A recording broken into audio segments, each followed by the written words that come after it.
Hello students, last video la நம்ம unit 1ல 3 chapters வந்து நம்ம கம்ப்ளீட் பண்ணியிருக்கோம். அடுத்தது இப்போ நம்ம நெக்ஸ்ட் பார்க்க போகிறது unit 2 forms of business organisation அப்படின்ற டாப்பிக்கில் டிஃப்ரெண்ட் சாப்டர்ஸ் நம்ம பார்க்க போகிறோம். அதில் வந்து சாப்டர் 4ல் சோல் ப்ராப்பரேட்டர்ஷிப் அப்படின்றத பற்றி நம்ம டிஸ்கஸ் பண்ண போகிறோம். ஃபர்ஸ்ட் நம்ம ஃபார்ம்ஸ் ஆஃப் பிஸ்னஸ் ஆர்கனைசேஷன் அப்படின்னா என்ன அப்படின்றத நம்ம பார்க்கலாம். ஸோ ஃபார் எக்ஸாம்பிள் இப்போ நம்ம எடுத்துக்கலாம். இப்போ ஒரு பிளாட்ஃபார்மில் ஒரு பூக்கடை வச்சுருந்தாலும் சரி, இல்லை வந்து ஒரு பழக்கடை வச்சுருந்தாலும் அது அவங்களுக்கு one of the business. In case அவங்க ஏதாவது ஒரு ஜெராக்ஸ் மிஷின் மாதிரி வச்சு ஒரு ஃபேன்சி ஸ்டோர் மாதிரி வச்சுருந்தாலும் அது one of the business. In case ஏதாவது ஒரு மிஷின் மாதிரி ஏதாவது ஒன்று போட்டு அதுக்கு வந்து ஒரு 2 ஆளுங்களை வச்சு அங்கே ஒர்க் பண்ணாலும் அதுவும் ஒன் ஆஃப் த பிஸ்னஸ். இல்லை பெரிய லெவலில் இண்டஸ்ட்ரி லெவலில் பெரிய லெவலில் வந்து மிஷின்ஸ் எல்லாம் வச்சு நிறைய ஒர்க்கர்ஸை வச்சு ஒர்க் பண்ணாலும் அதுவும் one of the business. So ஒவ்வொருத்தரும் எல்லாரும் பண்ணுறது பிஸ்னஸ் தான், ஆனால் எந்த ஃபார்மில் வந்து அவங்க பண்ணுறாங்க அப்படின்றது தான் இதில் நம்ம டிஸ்கஸ் பண்ண போகிறோம். So different forms of business organisation இருக்குது. அதில் நம்ம பார்க்குற ஒன் ஆஃப் த இது வந்து சோல் ப்ராப்பரேட்டர்ஷிப். சோல்னா என்னென்னா சிங்கிள் அப்படின்னு அர்த்தம். ப்ராப்பரேட்டர்ஷிப்னா ஓனர்ஷிப், அதாவது தனி உரிமையாளர் அப்படின்றது தான் வந்து இதுக்கு மீனிங், சோல் ப்ராப்பரேட்டர்ஷிப். ஸோ நம்ம இன்ட்ரடக்ஷன் பார்ட் போயிடலாம். A business organization is an organization which is engaged in some industrial or commercial activity. ஒரு பிஸ்னஸ் ஆர்கனைசேஷன், ஒரு தொழில் நிறுவனம் அப்படின்னா என்ன அப்படின்னா, ஒரு நிறுவனம் வந்து ஒரு இண்டஸ்ட்ரியல் ஆக்டிவிட்டியோ இல்லை வந்து ஏதாவது ஒரு கமர்ஷியல் ஆக்டிவிட்டியில் இன்வால்வ் ஆகிறது தான் வந்து பிஸ்னஸ் ஆர்கனைசேஷன் அப்படின்னு சொல்கிறாங்க. ஒரு நிறுவனம் வந்து தொழில் சம்மந்தப்பட்ட விஷயங்களில் வந்து தன்னை ஈடுபடுத்திக் கொள்வது தான் வந்து பிஸ்னஸ் ஆக்டிவிட்டி. ஸோ ஒரு பிஸ்னஸ் ஆர்கனைசேஷன் ஆப்வியஸாக என்ன பண்ணும், ஏதாவது ஒரு பிஸ்னஸ் ஆக்டிவிட்டியில் வந்து தன்னை ஈடுபடுத்தி கொள்ளும். It represents an institutional arrangement for carrying on any kind of business activity. அதாவது இந்த பிஸ்னஸ் ஆர்கனைசேஷன் அப்படின்றத வந்து எதை முன்னெடுத்து வைக்குது அப்படின்னு பார்த்தீங்கன்னா, இப்போ ஏதாவது ஒரு பிஸ்னஸ் பண்ணுறோன்னா அந்த நிறுவனத்துக்கான கரெக்டான அரேஞ்ச்மெண்ட்ஸ், எந்தெந்த ப்ரொசீஜர்ஸ் எல்லாம் ஃபாலோ பண்ணணும். ஒவ்வொரு பிஸ்னஸ்க்கும் வந்து ஒவ்வொரு கைண்ட் ஆஃப் ப்ரொசீஜர்ஸ் இருக்கும். ஸோ அதெல்லாம் வந்து கரெக்டாக ஃபாலோ பண்ணி கேரி எடுத்துகிட்டு போகணும் அப்படின்னு சொல்கிறாங்க. It may be owned and controlled by a single individual or a group of individuals who have entered into a formal or informal agreement to jointly conduct the business. அதாவது இந்த business activity கொண்டு போகிறாங்க பாருங்கள், அதை வந்து முன்னெடுத்து நடத்தி won't and control, தன்னுடைய கண்ட்ரோலில் வச்சுக்கிட்டு இருக்கிறவங்க ஒரு சிங்கிள் இண்டிவிஜுவலாக இருக்கலாம், ஒரு தனிப்பட்ட மனிதனாக இருக்கலாம், இல்லை by a group of individuals, இல்லை ஒரு 4-5 பேர், ஒரு குரூப் ஆஃப் பீப்புள் வந்து ஒன்று சேர்ந்து செய்கிற பிஸ்னஸாக இருக்கலாம். அந்த ஒன்று சேர்ந்து செய்கிறவங்க வந்து கண்டிப்பாக வந்து ஏதாவது ஒரு அக்ரிமெண்ட் போடணும் இல்லையா, ஒரு ஒப்பந்தம் போட்டுக்கணும். இப்போ ஒரு 4 பேர் பிஸ்னஸ் பண்ணுறாங்கன்னா 4 பேர் என்ன பண்ணுவாங்க, ஒரு அமௌண்ட் வந்து அந்த பிஸ்னஸில் வந்து இன்வெஸ்ட் பண்ணுவாங்க இல்லையா. இன்வெஸ்ட் பண்ணால் தான் ஒரு பிஸ்னஸ் பண்ண முடியும். ஸோ அவங்க எல்லாருமே வந்து ஒரு அமௌண்ட்டை இன்வெஸ்ட் பண்ணும்போது, நான் இந்த அமௌண்ட் இன்வெஸ்ட் பண்ணியிருக்கேன்றதுக்கு ஒரு ஆதாரம் ஏதாவது ஒன்று வேணும் இல்லையா. அதுக்கு தான் என்ன பண்ணுவாங்கன்னா ஒரு அக்ரிமெண்ட் மாதிரி போடுவாங்க. அது ஒன்று அக்ரிமெண்ட் போட்டு பிஸ்னஸ் பண்ணலாம், அப்படி இல்லைன்னா ஒரு நம்பிக்கையின் பேரில் கூட அவங்க வந்து ஒரு பிஸ்னஸை தொடரலாம் அப்படின்னு சொல்கிறாங்க. அதாவது ஒரு பிஸ்னஸ் ஆர்கனைசேஷன் அப்படின்றது வந்து நடத்துகிறவங்க ஒரு சிங்கிள் பர்சனாக இருக்கலாம், இல்லை குரூப் ஆஃப் பீப்புளாக இருக்கலாம். அந்த குரூப் ஆஃப் பீப்புள் வந்து அக்ரிமெண்ட் போட்டு ஒப்பந்தம் போட்டு பிஸ்னஸ் பண்ணுறவங்களாகவும் இருக்கலாம், இல்லை ஒரு நம்பிக்கையின் அடிப்படையில் பிஸ்னஸ் பண்ணுறவங்களாகவும் இருக்கலாம் அப்படின்னு தான் சொல்ல வராங்க. நெக்ஸ்ட் வந்து every business undertaking is a separate and distinct business unit. அதாவது ஒவ்வொரு பிஸ்னஸும் வந்து அண்டர்டேக் பண்ணும்போது, மேற்கொள்ளும் போது என்னென்னா அவங்களுக்கு வந்து ஒரு தனியான அல்லது தனித்துவமான ஒரு பிஸ்னஸ் ஐடியாஸ் வச்சுருப்பாங்க. ஓகேவா? ஒவ்வொரு பிஸ்னஸ்க்கும் வந்துட்டு ஒவ்வொருத்தருக்கும் ஒரு விதமான ஐடியாஸ் இருக்கும், ஒவ்வொரு விதமான நாலேஜ் இருக்கும், திறமைகள் இருக்கும். ஸோ அவங்கவுங்க பிஸ்னஸுக்கு ஏற்ற மாதிரி வந்து அவங்க ஸ்டெப் எடுத்துகிட்டு போயிட்டே இருப்பாங்க. It has its own identity and separate ownership.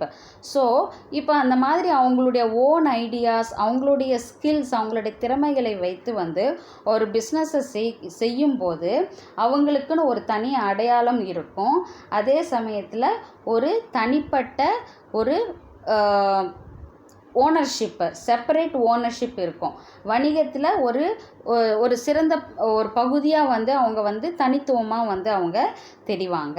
It can be distinguished from other undertakings on the basis of its ownership, management and control.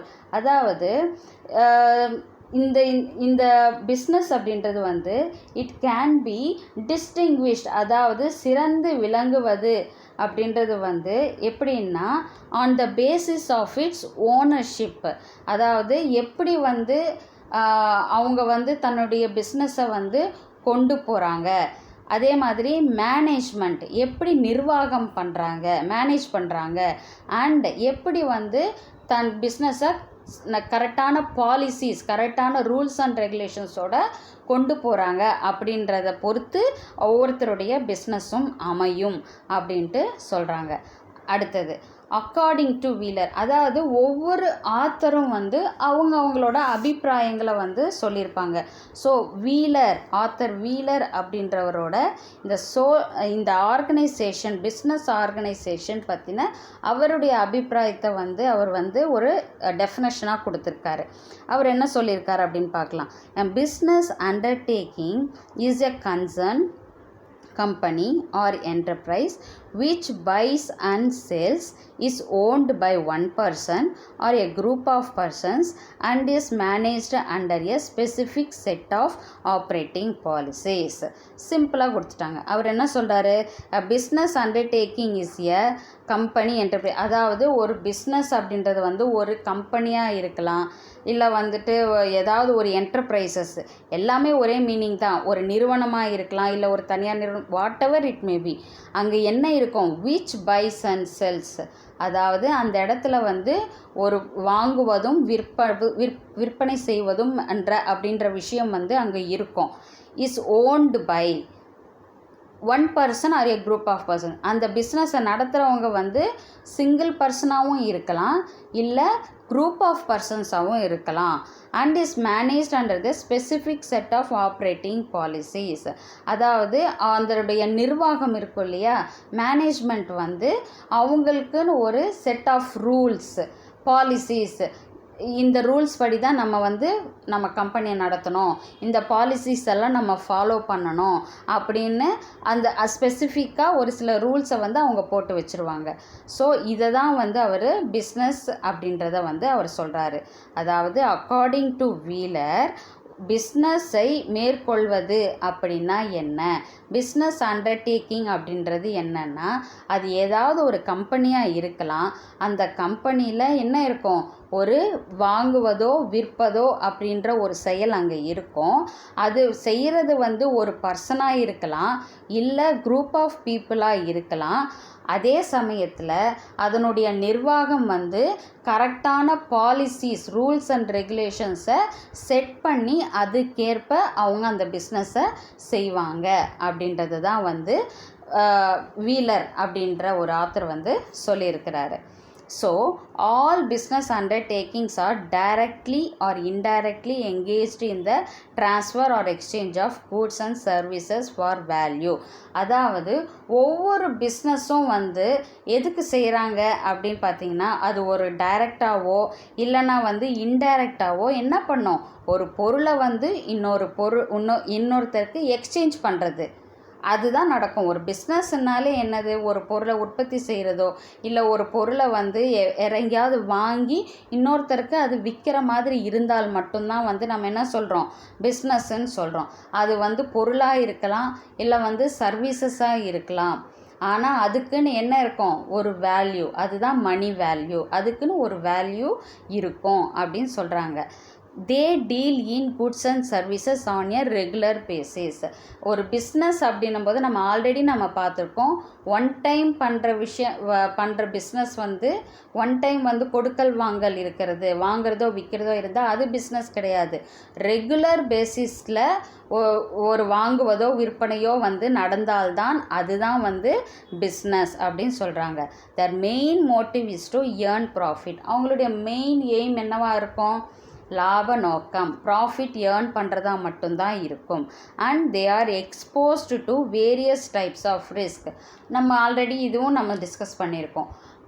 எந்த ஒரு ப்ராஃபிட்டை நோக்கி எந்த ஒரு பிஸ்னஸை நம்ம பண்ணும்போதும் அந்த இடத்துல கண்டிப்பாக ரிஸ்க்ன்ற விஷயம் வந்து கண்டிப்பாக இருக்கும். ரிஸ்க் எடுக்கிறதுன்றது வந்து கண்டிப்பாக இருக்கும். ஒரு பிஸ்னஸில் ஒரு லாபம் இருந்துச்சுன்னா அந்த லாபத்தை நோக்கி போகும்போது கண்டிப்பாக ரிஸ்க் எடுக்க வேண்டிய விஷயங்கள் நிறைய இருக்கும் அப்படின்னு சொல்கிறாங்க.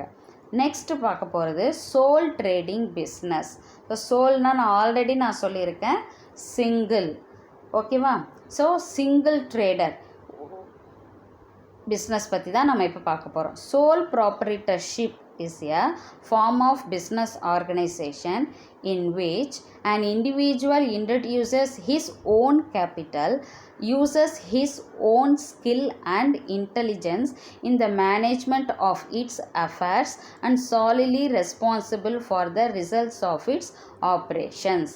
அதாவது சோல் ப்ராப்ரைட்டர்ஷிப் அப்படின்னா என்ன அப்படின்னா ஆல்ரெடி நான் சொல்லியிருக்கேன், தனி உரிமையாளர்.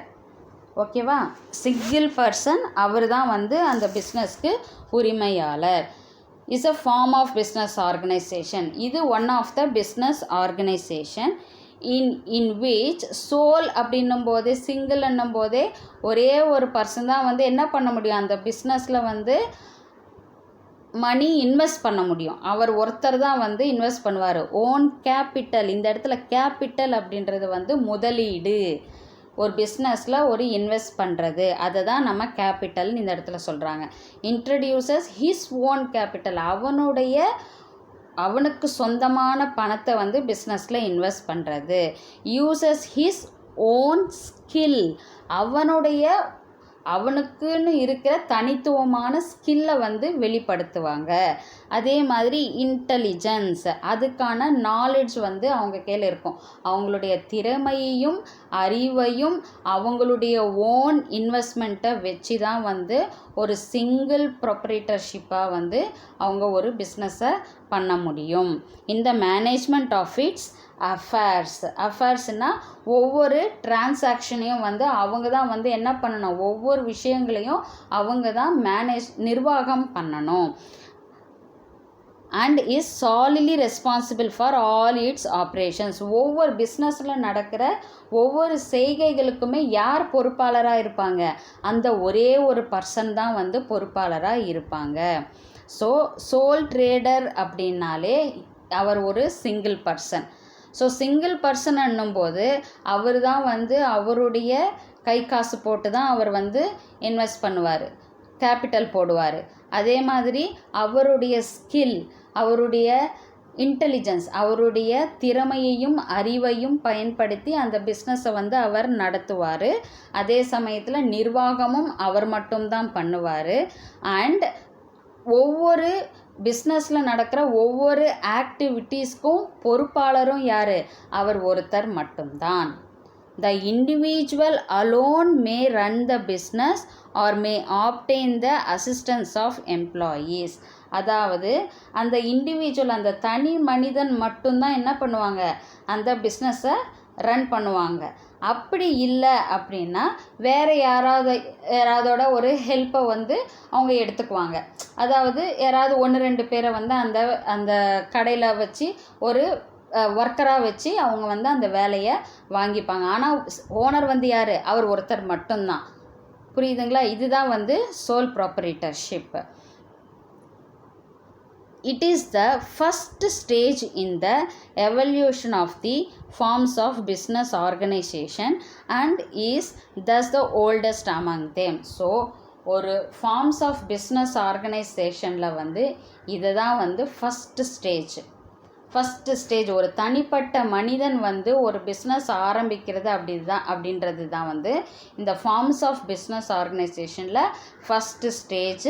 அதுவும் இல்லாமல் இதுதான் வந்து ஓல்டஸ்ட்டு மெத்தடும். முதல்ல பழைய காலத்தில் எல்லாம் தனியாக பிஸ்னஸ் பண்ண ஆரம்பித்ததுக்கு அப்புறம்தான் இந்த எல்லாரும் ஒன்று சேர்ந்து ஒரு பிஸ்னஸ் நடத்துறது செய்கிறது அப்படின்ற விஷயம் வந்து வளர்ந்துக்கிட்டே வந்தது, டெவலப் ஆனது.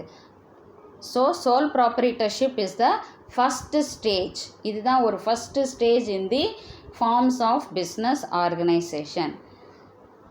அடுத்தது நமக்கு இங்கே வந்து ஒரு பேட்டர்ன் கொடுத்துருக்காங்க பாருங்கள். ஃபார்ம்ஸ் ஆஃப் பிஸ்னஸ் ஆர்கனைசேஷனை 2 டைப்ஸாக வந்து பிரிச்சிருக்காங்க. நான் கார்ப்பரேட் என்டர்பிரைசஸ், கார்ப்பரேட் என்டர்பிரைசஸ். ஓகேவா? 2 டைப்பாக பிரிச்சிருக்காங்க. கார்ப்பரேட் என்டர்பிரைசஸ் அப்படின்றது என்னென்னா, அதாவது ஒரு பெரிய நிறுவனம் அப்படின்னு சொல்லலாம், இல்லை ஒன்றுக்கொன்று சம்மந்தப்பட்டு இணைக்கப்பட்ட இல்லை ஒன்றுபட்ட நிறுவனங்கள் அப்படின்னு நம்ம இந்த கார்ப்பரேட் என்டர்பிரைசஸ் சொல்லலாம். நான் கார்ப்பரேட் என்டர்பிரைசஸ்க்கு கீழே பாருங்கள் என்னென்னலாம் டிஃப்ரென்ஷியேட் பண்ணியிருக்காங்க, எந்தெல்லாம் அது கீழே வருது அப்படின்னா, sole trading concern, partnership firms, joint Hindu family business. Sole trading concern நம்ம பார்க்குறோம் இல்லையா? ஸோ இவங்க தான் இண்டிவிஜுவலாக இவங்க மட்டும்தான் இருப்பாங்க. ஆனால் கார்ப்பரேட்டில் பார்த்திங்கன்னா ஒன்றுக்கொன்று இணைக்கப்பட்ட ஒரு நிறுவனமாக இருக்கும். ஒன்றுக்கொன்று ஒரு பெரிய நிறுவனமாகவும் சில நிறுவனங்களோட இல்லை வந்து சில ஆட்களோட வந்து இணைந்து நடத்துகிறதா இருக்கும். இப்போ இந்த நான் கார்ப்பரேட் என்டர்பிரைசஸ் நீங்கள் பார்த்தீங்கன்னா சோல் ட்ரேடிங் அப்படின்னு பார்த்தீங்கன்னா அவர் ஒருத்தர் மட்டும்தான். பார்ட்னர்ஷிப் அப்படின்னு பார்த்தீங்கன்னாலே ஒன்றுக்கு மேற்பட்ட பர்சன்ஸ் வந்து செய்கிற பிஸ்னஸ். ஜாயிண்ட் ஹிந்து ஃபேமிலி பிஸ்னஸ்னால் ஒரு ஃபேமிலியிலேயே வந்து அவங்களே பரம்பரையாக வந்து ஒரு பிஸ்னஸை பண்ணிட்டு வருவாங்க. ஸோ இது எல்லாமே நீங்கள் பார்த்தீங்கன்னா அவங்கவுங்கன்னு தனியாக அவங்களுக்குன்னு ஒரு ரூல்ஸ் போட்டு நடத்துகிற பிஸ்னஸ் மாதிரி தான் உங்களுக்கு வந்து இந்த நான் கார்ப்பரேட் என்டர்பிரைசஸ். ஆனால் கார்ப்பரேட் என்டர்பிரைசஸ் பார்த்திங்கன்னா ஒரு சில நிறுவனங்கள் ஒன்றிணைந்து செய்கிற மாதிரி இருக்கும். அது பாருங்கள், கவர்மெண்ட், ப்ரைவேட், கோஆப்ரேட்டிவ் அப்படின்னு பிரிச்சிருக்காங்க.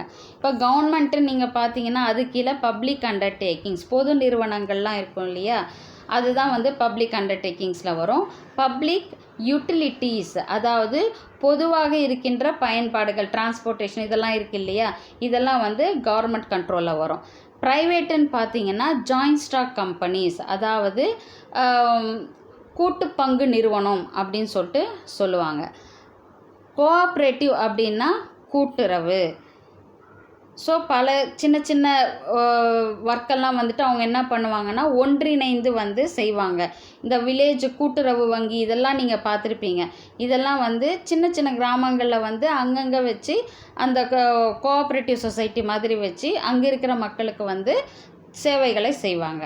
ஸோ இதுதான் வந்து forms of business organisation. So அதுக்கு கீழே நாம் பார்க்க போகிறது it is also known as individual entrepreneurship. அதாவது இந்த சோல் ட்ரேடிங் பிஸ்னஸ் அப்படின்னு சொல்கிறோம் இல்லையா, அது வந்து it is also known as individual entrepreneurship அப்படின்னு சொல்கிறாங்க. அது ஆண்டர்ப்ரூனர்ஷிப் அப்படின்னா தொழில் செய்வாங்க இல்லையா, தொழில் முனைவோர்கள், தொழில் செய்வார்கள் இல்லையா, அவங்கள தான் வந்து ஆண்டர்ப்ரூனர்ஷிப் அப்படின்னு சொல்லுவாங்க. இவர் வந்து ஒன் ஆஃப் த ஆண்டர்ப்ரூனர் அப்படின்னா இவர் ஒரு தொழிலதிபர் அப்படின்னு சொல்கிறோம் இல்லையா, அதுதான் entrepreneurship. To raise the required capital the individual may depend mostly on his own savings or else he may borrow part or whole from his friends or relatives or financial institutions. அதாவது இப்போ ஒரு business ஆரம்பிக்கிறோம் அப்படின்னா கண்டிப்பாக அதுக்கு என்ன தேவைப்படும், பணம் தேவைப்படும். அதுதான் கேபிட்டல். அந்த கேபிட்டலுக்கு வந்து அவர் மட்டும்தான் என்ன பண்ணுவாங்க, அவருடைய சேர்த்து வச்ச காசு தான் வந்து என்ன பண்ணுவார், அந்த பிஸ்னஸில் அவர் இன்வெஸ்ட் பண்ணுவார். அப்படி இல்லை அப்படின்னா தன்னுடைய ஃப்ரெண்ட்ஸ்கிட்டேயோ இல்லை ரிலேட்டிவ்ஸ்கிட்டேயோ கடன் வாங்கி ஒரு பிஸ்னஸை ஆரம்பிப்பாங்க. அப்படியும் இல்லைன்னா ஃபினான்ஷியல் இன்ஸ்டிடியூஷன்ஸ், ஏதாவது வங்கி நிறுவனங்கள் இருக்கும் இல்லையா, அவங்கக்கிட்ட போயிட்டு கடன் வாங்கி என்ன பண்ணுவாங்க, பிஸ்னஸ் பண்ணுவாங்க. ஆனால் பிஸ்னஸ் பண்ணுறது அவர் ஒருத்தராக மட்டும்தான் இருப்பார். The business May be started either in a portion of the proprietor's own house or in a rented premises. இப்போ ஒரு பிஸ்னஸ் பண்ணுறாரு அப்படின்னா அந்த பிஸ்னஸ் பண்ணுறதுக்கு ஒரு இடம் வேணும் இல்லையா, அது வந்து அவரோட வீடாக இருக்கலாம். அப்படி இல்லைன்னா ஏதாவது ஒரு இடத்த வந்து வாடகைக்கு எடுத்தும் அந்த வியாபாரத்தை அவர் பண்ணலாம். There are no legal formalities to be gone through except those required a particular type of business. அதாவது இதுக்கு எந்த ஒரு சட்ட ரீதியான எந்த ஃபார்மாலிட்டிஸும் கிடையாது. இந்த இந்த இந்த சட்டத்தை ஃபாலோ பண்ணி தான் இவங்க இந்த பிஸ்னஸ் பண்ணணும் அப்படின்ற மாதிரிலாம் எதுவே கிடையாது. இன்கேஸ் ஏதாவது ஒரு தனிப்பட்ட இப்போ வேறு ஏதாவது ஒரு பிஸ்னஸ் பண்ணுறாங்கன்னு வச்சுக்கோங்க.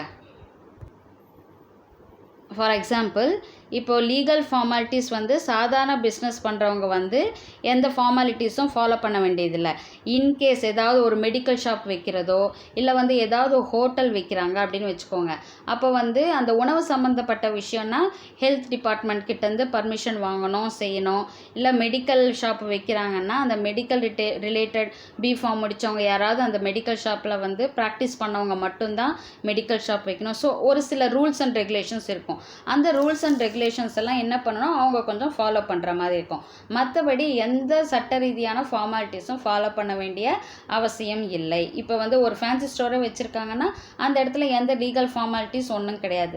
கரெக்டாக அவர் ஸ்டாக் வச்சுக்கணும். அதே மாதிரி இப்போ என்ன பொருளை விற்கிறோமோ அதுக்கான கணக்கு அவர் கரெக்டாக வச்சுக்கிட்டா போதும். மற்றபடி எந்த ஃபார்மாலிட்டிஸும் கிடையாது அப்படின்னு சொல்கிறாங்க. For example, if one want to start a restaurant has to obtain a licence from the health department of the municipal corporation. பாருங்கள், இப்போ நான் சொன்ன எக்ஸாம்பிள் வந்திருக்கு பாருங்கள். இப்போ வந்து ஏதாவது ஒரு ரெஸ்டாரண்ட் ஒரு ஹோட்டல் ஆரம்பிக்கிறோன்னு வச்சுக்கோங்க. ஸோ உணவு சம்மந்தப்பட்டது அப்படின்னும் போது எல்லோருடைய ஹெல்த் கான்ஷியஸ்னஸ் இருக்கும். ஸோ அப்போ வந்து ஹெல்த் டிபார்ட்மெண்ட் கிட்டேருந்து நம்ம என்ன பண்ணணும், ஒரு பர்மிஷன் வாங்கி இந்த நாங்கள் பண்ணுற இந்த இது வந்து எல்லா ரூல்ஸ் அண்ட் ரெகுலேஷன்ஸையும் ஃபாலோ பண்ணிட்டு தான் நாங்கள் பண்ணுறோம் அப்படின்ற அந்த இது வாங்கினதுக்கப்புறம் தான், பர்மிஷன் வாங்கினதுக்கப்புறம் தான் அந்த ரெஸ்டாரண்ட்டை வந்து அவங்க நடத்த முடியும் அப்படின்னு சொல்லிட்டு சொல்கிறாங்க. அடுத்தது பார்த்திங்கன்னா டெஃபினேஷன் ஆஃப் சோல் ட்ரேடர். இப்போ சோல் ட்ரேடர் அப்படின்னா யார்? தனிப்பட்ட வியாபாரம் செய்பவரை தான் வந்து நம்ம என்ன சொல்லுவோம், சோல் ட்ரேடர் அப்படின்னு சொல்லுவோம். அதுக்கு ஜேஎல் ஹான்சன் அப்படின்ற வந்து ஒரு டெஃபினேஷன் கொடுத்துருக்கிறாரு. அது வந்து என்ன டெஃபினேஷன் கொடுத்துருக்கிறாரு அப்படின்னா, sole trader is a type of a business unit. அதாவது இது ஒன் ஆஃப் த ஒரு business unit where a person is solely responsible. இதில் வந்து ஏதாவது ஒரு பர்சன் வந்து அவன் ஒருத்தன் மட்டும்தான் என்ன, ஒன்லி ரெஸ்பான்சிபிள், அவன் மட்டும்தான் ரெஸ்பான்சிபிள். எதுக்கு? For providing the capital. ஒரு அமௌண்ட்டை இன்வெஸ்ட் பண்ணாலும் அவர் ஒருத்தர் தான் பொறுப்பு. ஃபார் பேரிங் த ரிஸ்க், எந்த ஒரு ரிஸ்க் இருந்தாலும் அதை ஏற்றுக்கக்கூடியவரும் யார்? அவராக தான் இருப்பார். Of the enterprise and for the management of the business, அந்த பிஸ்னஸை நிர்வாகம் பண்ணுறவரும் யாராக இருப்பாங்க? அவங்க தான் இருப்பாங்க. So owned, managed and control, இந்த மூணுமே வந்து ஒரே பர்சன் கிட்ட தான் இருக்கும். அவர் தான் யாருன்னா சோல் ட்ரேடர் அப்படின்னு சொல்லிட்டு அவர் டிஃபைன் பண்ணுறாரு. அடுத்தது பார்த்திங்கன்னா வீலர். ஆல்ரெடி நம்ம வந்து வீலர் வந்து பிஸ்னஸ் பற்றி ஒரு டெஃபினேஷன் கொடுத்தாரு. இப்போது சோல் ப்ராப்பரேட்டர்ஷிப் பற்றி அவர் ஒரு டெஃபினேஷன் கொடுத்துருக்காரு. Sole proprietorship is that form of business organisation which is owned and controlled by a single individual. அதாவது ஒரு தனி உரிமையாளர் அப்படின்றத ஒரு பிஸ்னஸ் அப்படின்ற ஒரு ஃபார்ம் ஆஃப் பிஸ்னஸ் ஆர்கனைசேஷன் வந்து என்ன பண்ணுவாங்கன்னா, அவங்களே தான் உரிமையாளராக இருப்பாங்க, அவங்களோ தான் அந்த பிஸ்னஸை கண்ட்ரோல் பண்ணுறவங்களாக இருப்பாங்க. He is a single individual. He receives all the profits and risks of all his property in the success or failure of the enterprises. அதாவது ஒரு பிஸ்னஸ் பண்ணும்போது அதில் வர லாபமாக இருந்தாலும் சரி, இல்லை ஏதாவது ஒரு நட்டமாக இருந்த எந்த ரிஸ்க் இருந்தாலும் சரி, எல்லாமே யாரை சார்ந்தது? அவருடைய ஒரே ஒரு தனிப்பட்ட மனிதனை மட்டும்தான் அது சாரும். அவர் ப்ராஃபிட் வந்தாலும் அவர் தான் அந்த ப்ராஃபிட் என்ஜாய் பண்ண போகிறாரு. ரிஸ்க் இருந்தாலும் ஏதாவது ஒரு கஷ்டம்னாலும் யார்? அவர் தான் சஃபர் பண்ணணும். ஸோ ரெண்டு எக்ஸ்ட்ரீமுமே வந்து யார் சாரும்? அந்த சிங்கிள் பர்சன், அந்த யார் பிஸ்னஸ் பண்ணுறாங்களோ அந்த சிங்கிள் பர்சனை மட்டும்தான் சாரும் அப்படின்னு வீலர் வந்து சொல்கிறாரு. ஸோ இன்றைக்கி வீடியோவில் நம்ம வந்து இன்ட்ரடக்ஷன் பார்ட் அதே மாதிரி சோல் ட்ரேடிங் பிஸ்னஸ்னால் என்ன அப்படின்றத வந்து நம்ம பார்த்தோம். ஸோ நெக்ஸ்ட் வீடியோவில் வந்து கேரக்டரிஸ்டிக்ஸ் பற்றி நம்ம டிஸ்கஸ் பண்ணலாம். ஸோ இந்த வீடியோ உங்களுக்கு பிடிச்சிருந்ததுன்னா லைக் பண்ணுங்கள், ஷேர் பண்ணுங்கள், சப்ஸ்கிரைப் பண்ணுங்கள், மறக்காமல் சப்ஸ்கிரைப் பண்ணுங்கள். உங்கள் ஃப்ரெண்ட்ஸுங்களுக்கு நீங்கள் ஷேர் பண்ணுங்கள். கண்டிப்பாக இது உங்களுக்கு யூஸ்ஃபுல்லாக இருக்கும்னு நம்புகிறேன். தேங்க்யூ.